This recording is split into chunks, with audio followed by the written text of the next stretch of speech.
you live by the sword. So I forget the rest of the quote. Eagles fans everywhere, this is for you.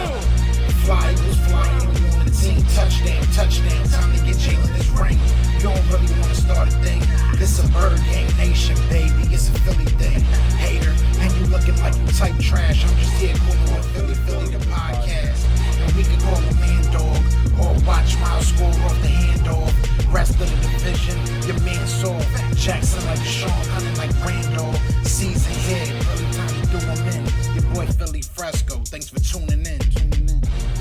What's going on, you guys? It's your boy Joe Castro, aka Philly Fresco, and it is Philly the podcast. So today I want to go over a couple of plays that happened in the Eagles versus the 49ers game. I've been saying this for past 24 hours that I do feel like it was on this offense. I feel like this offense just didn't make the plays that were there, and I feel like a lot of the designs of the play really only left Jalen Hurts with maybe one, maybe two options in some of the key times that we were out there. So I want to go over just a couple of plays. Let me know what you guys think in the comments, but let's get into this, man.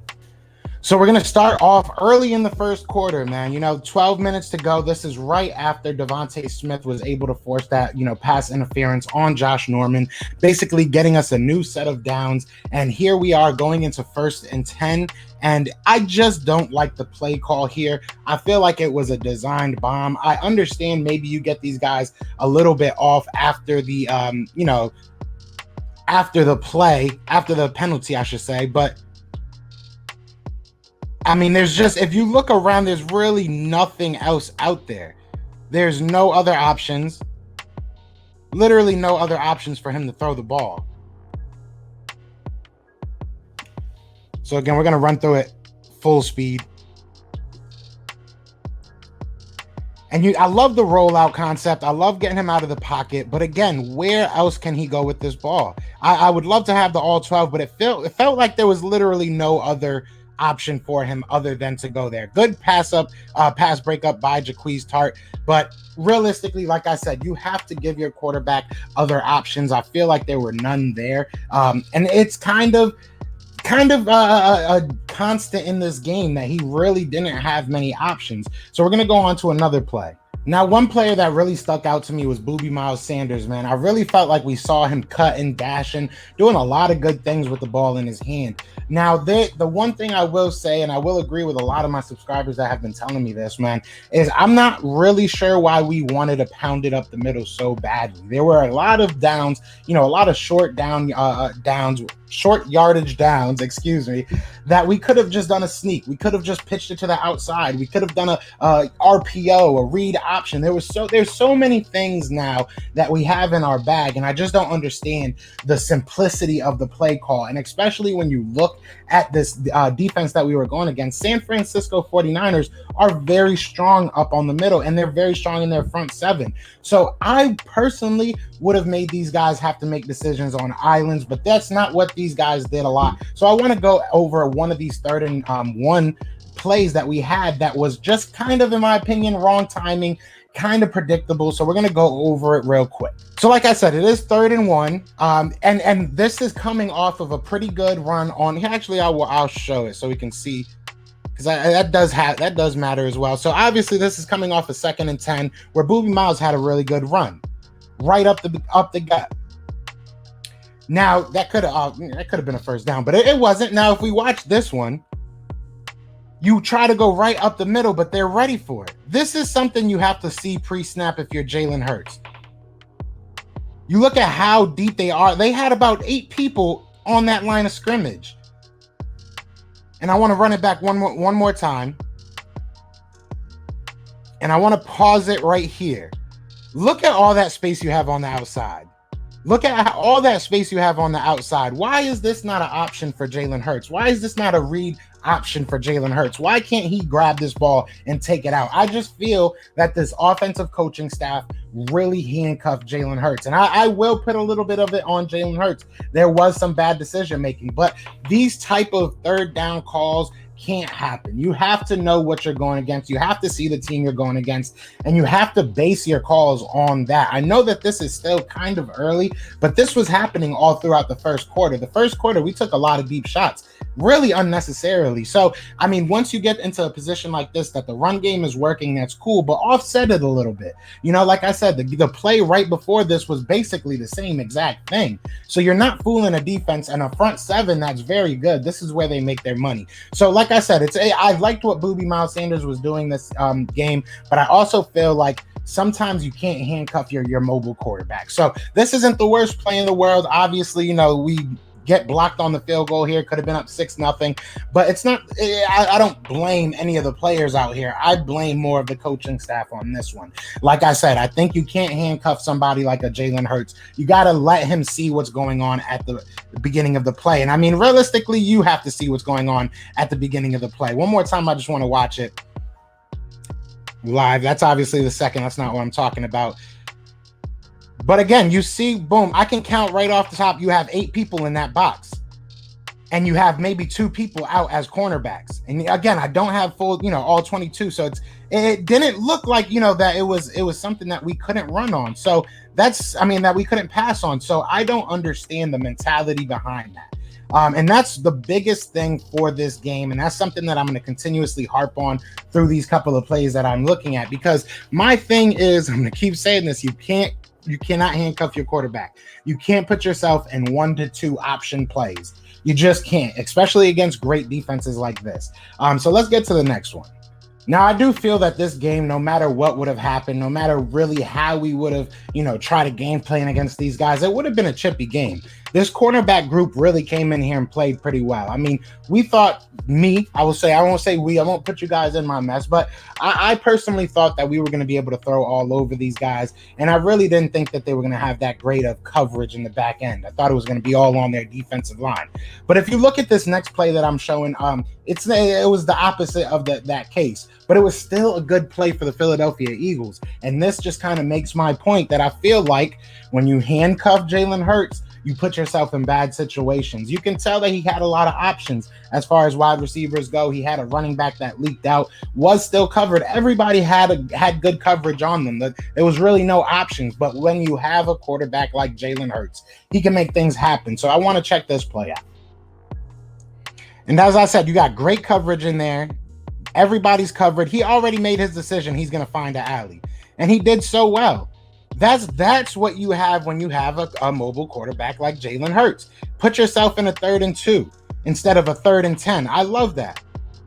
And like I said, we're going to run it back one more time and bring it back a little bit further. Like I said, great coverage, great time in the pocket, great job by this offensive line. And that's Landon Dickerson in there fighting. So I love it. And then you see Landon Dickerson even trying to come get him some on the back end, trying to go be a lead blocker for Jalen Hurts. And that's what I'm trying to get at. We are a team that can be very deadly on the ground. We are a team that can slow this game down. So I said this last week. I was afraid that the Eagles were going to try and get ahead of themselves and try and throw deep bombs to try and excite this, fan base and excite the team and, show that they're not just a dink and dunk type team. But realistically, you can do something at an elite level. And yes, I say elite. I think that we are a very good screen team. I think we are a very good short pass, short yardage type team. I hear a lot of people saying that we need to bring on a bruiser back. That's just not who we are. We're a fast, young team, and I think that we need to stick to those strengths. So we're going to go over one more set of plays, and that's going to be the infamous, 4 down and out or whatever you want to call it. It kind of ended the game, not getting any points on that. Looking back, obviously hindsight is 2020. That was a very critical possession, and we weren't able to get any points. So we're going to check that out real quick. So obviously we're going to start it off on a good note. This pass to Quez Watkins was absolutely perfect. He burned him deep. Perfect play, perfect pass. Would have loved to have scored on this one, obviously. I'm sure he's, trying to get in that speed room real quick, trying to get some sprints going, but it was an amazing play. Now, this is where it gets a little bit shaky. You start off with a penalty, which has been our Achilles heel. You really cannot have a false start in this position, man. This was huge. This was huge. But you started off with a penalty, obviously taking you out of prime position, taking away a little bit of that momentum you built up. First and goal, and then he drops back, tries to make another risky throw. I mean, at that point, you might be better off just tucking that, maybe throwing it away. But it was a risky throw. Luckily, they didn't pick it off. You get it again. Again, you try to go over the middle. You go to Devontae Smith. He gets the flag, which is beautiful. Beautiful thing to see. And you just still can't take advantage of it.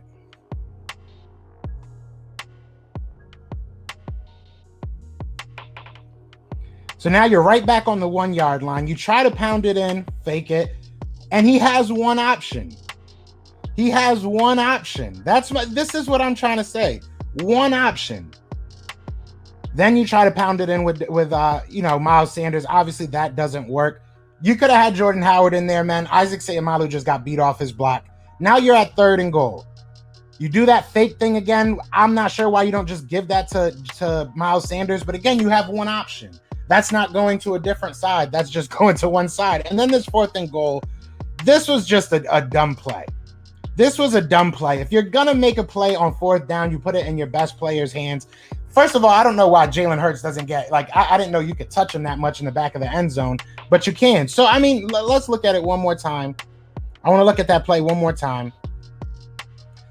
Shades of the Philly special. Greg Ward, obviously, maybe you just run that in. I'm not really sure why he didn't just try to run it in. You got 2 lead blockers there. He might get it in, but again, just a terrible play call, terrible play design. And that's not what you do when you have a quarterback like Jalen Hurts, man. Look, like I said, this is the only thing I need to see change. I need to see these play calls get better. I need to see more options out there on the field for Jalen Hurts and whoever is going to be this offense. We need to see somebody out there that can really just take over a game, man. And I feel like we just have not had that because of the play calling. If you're consistent, this is one thing I'll leave you with. So Nick Sirianni did say that he took from his former college coach, who was one of the most winningest coaches in college history. He said that he had a play sheet for individual players to get his good players going. And while I think that works, I think that's awesome, you also have to have other options on that field. If Jalen Hurts, if you are forcing him to be a one-read quarterback, then it's not going to work. It is not going to work. Give him other options. Let him make something happen in the backfield, and we go from there. But look, I am not mad about this loss. You learn, you move on. That's all. If we don't learn from this loss, then I'll be upset. But if we learn from our mistakes and we can fix them going forward, I really, truly believe that this Philadelphia Eagles team is a threat, man. I really do think that we can be a threat to a lot of teams. We're going to hang in a lot of football games.